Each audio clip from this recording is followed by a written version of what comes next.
এখানে আমি 6 পিস লোটে মাছ নিয়ে নিয়েছি। লোটে মাছগুলো দিয়ে আজকে আমি চপ বানাবো, একদম দোকানের মতন পুরো পারফেক্ট মুচমুচে চপ কি করে বানাতে হয় পদ্ধতিতে আপনাদের আমি পুরোটাই শেয়ার করব। এখানে আমি লবণ, হলুদ, লঙ্কার গুঁড়ো আমি একসঙ্গে সব মেখে নিচ্ছি। আমি এখানে 100 গ্রাম অ্যারারুট নিয়ে নিয়েছি, সামান্য লবণ, তো কিছুটা গোলমরিচের গুঁড়ো থেতো করে নিয়েছি, গোলমরিচগুলো দিয়ে আমি এগুলোকে মাখিয়ে নেব।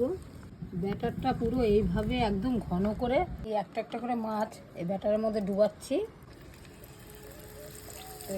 পুরো মাছগুলো আমি এইভাবে ডুবিয়ে ডুবিয়ে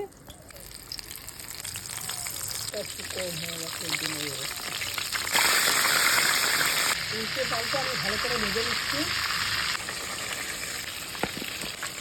দেখছিলাম সেটা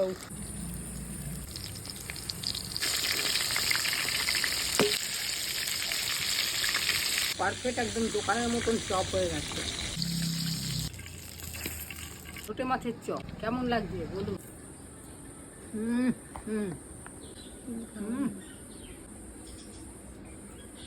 দোকানের থেকেও ভালো হয়।